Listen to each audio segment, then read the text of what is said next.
For historians, studying change over time is really important. And so looking at the introduction and then how a particular crop was adopted and changed over time allows an insight into cultural change. And the chili pepper as an introduced crop into China is a really good way at looking at changes in everyday life.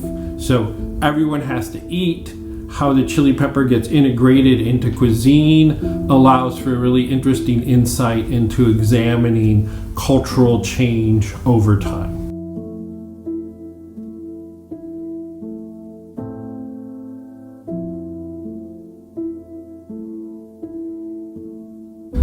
My aha moment for deciding to study the introduction and spread of chili peppers in China came when I was eating Sichuan food at a restaurant in Beijing.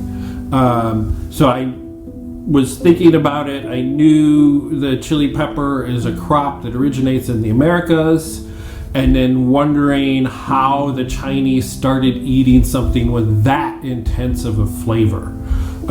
And so that got me off on asking questions: how the chili pepper got there, how it spread once it was there, and how it worked its way into the Chinese cuisine as well as medicine and other aspects of the culture.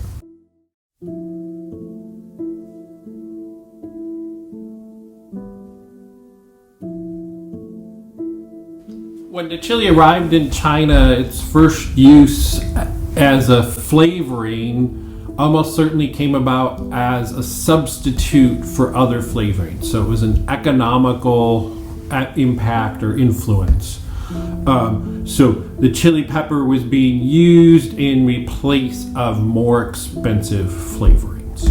So we can see this, for example, with the imported black pepper, which, because it's being imported via sea trade, it's going to be fairly expensive.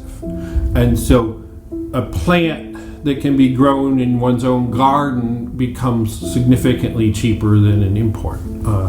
The only thing they're paying for if they're growing it in their own garden is their own labor. And that gets at a really important component of the spread of chilies to China as well as other parts of the world. It is a very versatile in the terms of what sort of climates it can grow and thrive in. So chili peppers can grow in temperate climates and therefore can be grown in Europe or in most of China. And so once some seeds arrive in China, everyone can just grow it on their own, and so there's not a cost for them. They don't have to buy it in the market, and so that makes it cheaper by far than an imported spice like black pepper. But it's also used to replace indigenous spice, including the Sichuan peppercorn, which is in a completely different family from either the chili pepper or black pepper. It's indigenous to China, but it grows on a small tree, and most people didn't have room for a small tree in their kitchen garden or their vegetable garden. And so even though it's native, it's still going to cost money, and you'd have to buy it at the market. So it makes it a little more expensive, but it's not as big a savings as the chili substituting for black pepper. The chili pepper also initially gets substituted for salt. And salt at this period, 17th, 18th, 19th centuries in China, was a state-run monopoly. There was, of course, also salt smuggling. But anyway, those methods, that government control, created a somewhat artificially higher price for salt. But then in the early 1600s, there's a series of several different crises within that salt industry, which resulted in much, much higher prices. which priced some people out of being able to afford as much salt as they had been buying. And therefore, that is, as the price of salt goes up, this is a period right when the chili pepper is gaining hold, and the chili pepper almost certainly gained some ground as it became a substitute for that really expensive salt. As we move into the 18th century, more and more sources are talking about the chili pepper as a flavoring on its own rather than as a substitute. And its popularity would never have taken off to the degree that it did if it was only a substitute. And so as we move into the 18th century, it's really a flavoring of its own. As we move into the 19th century, very, very few sources talk about the chili pepper as a substitute anymore, and instead are talking about it on its own terms.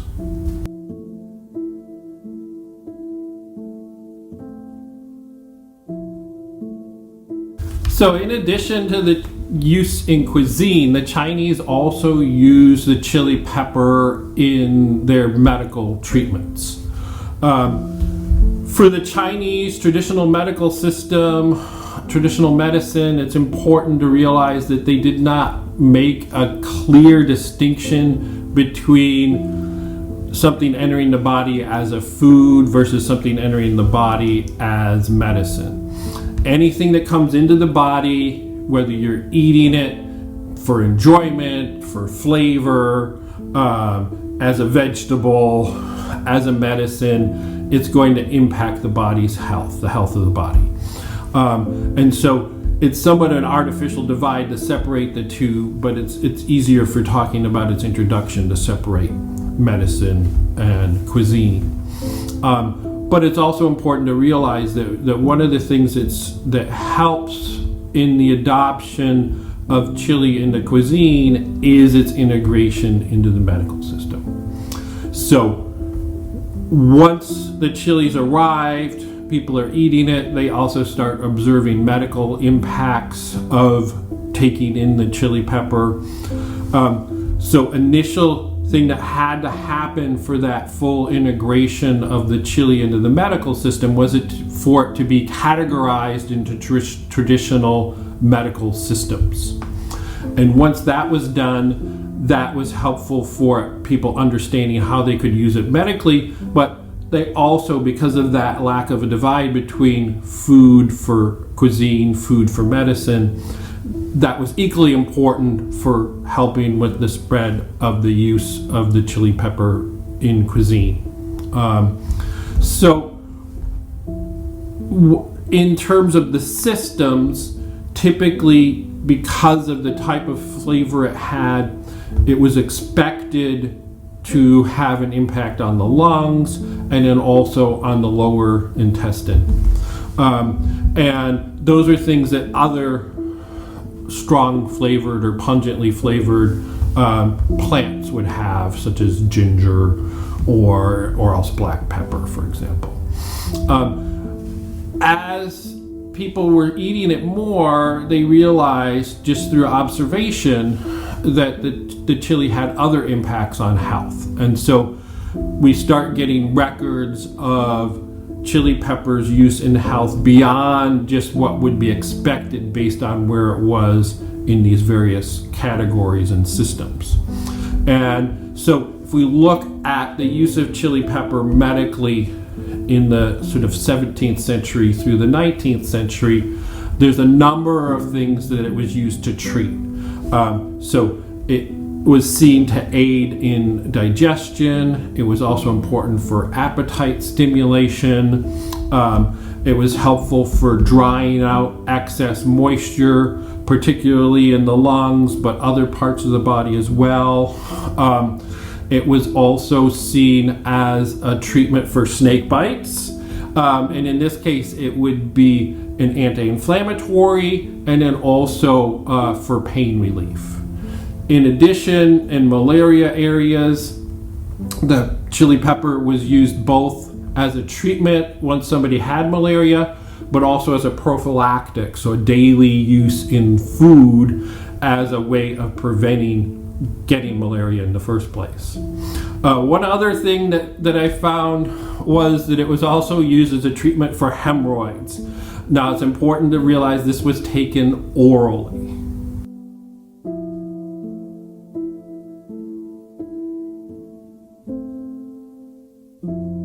Researching the chili in China was a lot of fun. So I got to eat chilies, I got to learn about cooking with chilies, and then it also was a lot of detective work, and this is particularly because the sources, as you know, prior to the 20th century, the sources about the chili pepper in China are very, very thin.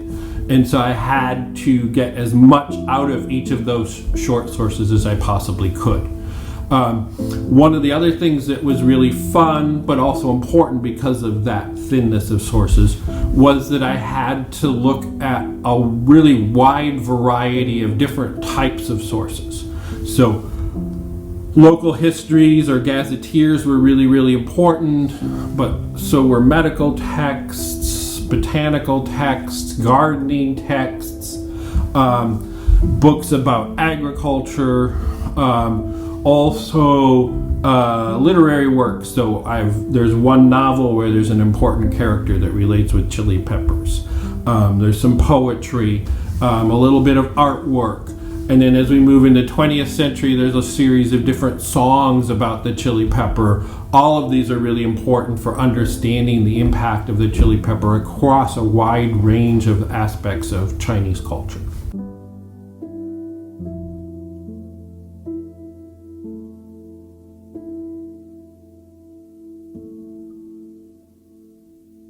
As I was going through the project,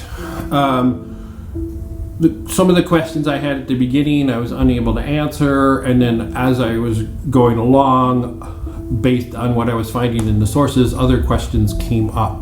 So a couple of the questions that came up after I started the project included being able to ask more questions about class differences in adoption and use of the chilies. So it's not all that surprising that use of it in the food is first at the lower classes, but I hadn't realized, for example, that elite initial uses were actually as decorative plants.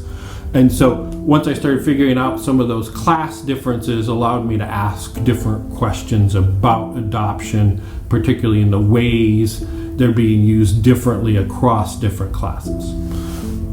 I also discovered some references to how minority groups within China were using chilies, which again allowed me to ask some other questions about, for example, how ingrained were particular minorities within the monetized economy, things like that.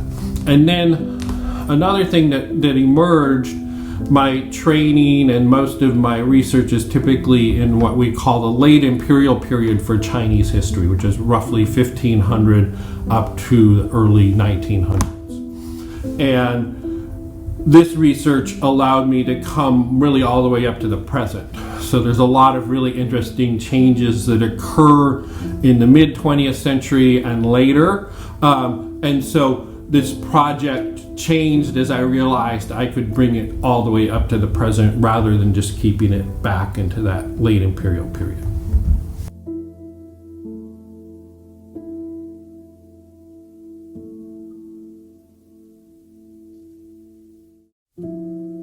In addition to being integrated into their cuisine and into their traditional medical system, the Chinese also integrated chilies into a lot of other aspects of their culture.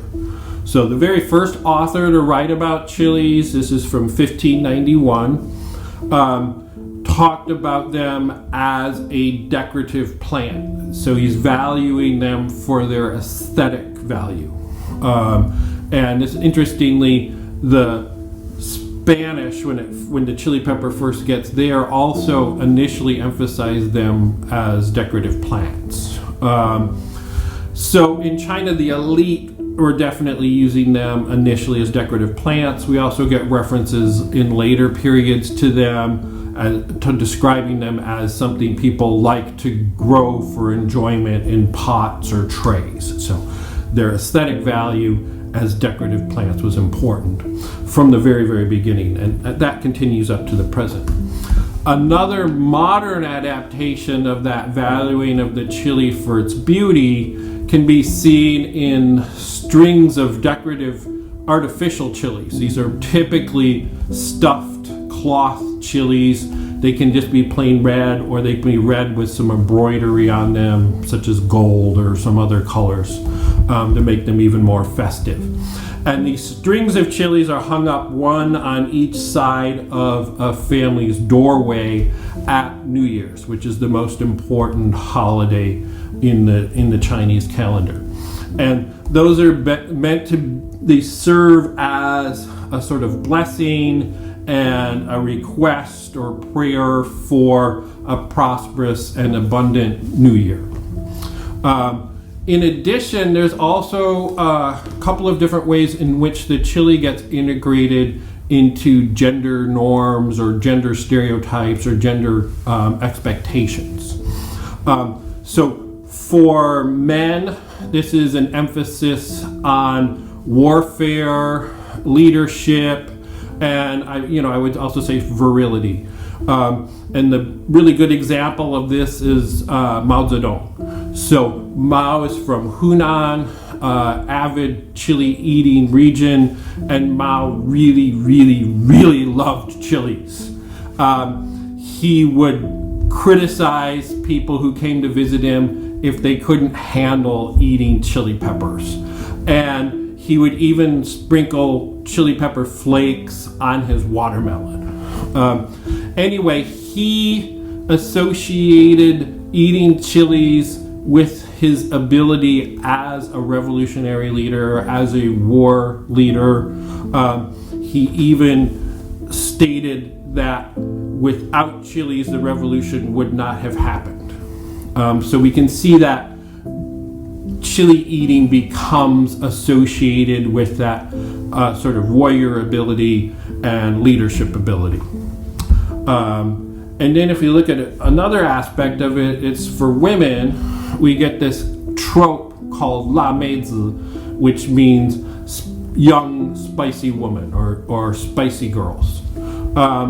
And this is chili pepper eating women are seen as assertive, independent, feisty, able to run their own lives and control their own lives. So they have a lot of agency. And we can see that in literature and then also in several songs from the more recent periods. In one of those really popular songs, the women have grown up eating chilies their whole lives, and when they go out into the world, they're taking that essence of the chili pepper with them and are able to succeed independently, assertively out in the world as women because of that association with eating chili peppers.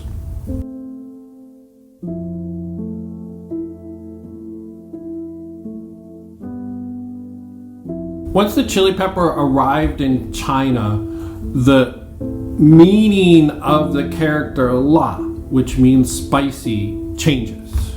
So if we look at an early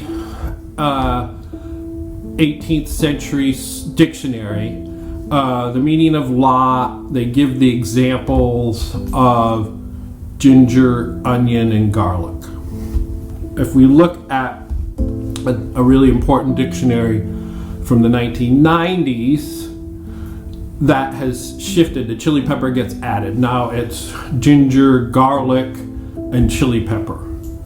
And then if we look at a little bit later one, a dictionary from the early 21st century, chili pepper is now front and center. It's the flavor of chili pepper, ginger, or garlic. So that chili pepper has become the key marker of what that character la means. What is spicy? Spicy is the chili pepper. And so if you look at everyday use of language, when people talk about someone is not able to eat spicy, that is referring not to the ability to eat ginger or garlic. It's referring to the ability to eat chilies.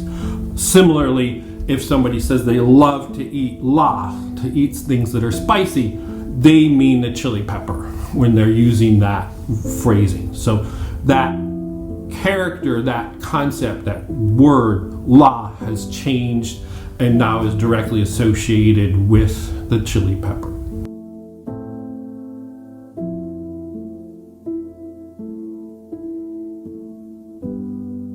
As I was studying the chili pepper, I came to realize that a lot of people, when they're talking about the spread of the chili around the globe, and then also scholars who are in China who are studying the spread of chili, often attributed the spread to traders, if it's moving along the oceans, or merchants on land, or perhaps the influence of elites. But I, over time, came to realize that really it was people from the lower classes who were really the instrumental ones in spreading the chili pepper. So on ships, it was almost certainly sailors or crew members were eating it for their own food, and it came in the kitchens rather than in the cargo holds. Once it's in China, it's probably mostly spreading from neighbor to neighbor. And they're going to be giving friends, relatives, people in their marriage networks, other villages in their marriage networks, seeds from the chili plants that they've planted in their own gardens. And it's spreading that way, sort of spreading at the grassroots level rather than a coordinated top-down or because of market factors. We don't really get records of chilies being in markets until we move really into the 19th century, and it doesn't really take off as a trade commodity in China until we get into the 20th century. So it's really important for me to realize that there's much more of that grassroots movement in terms of the spread of the chili pepper.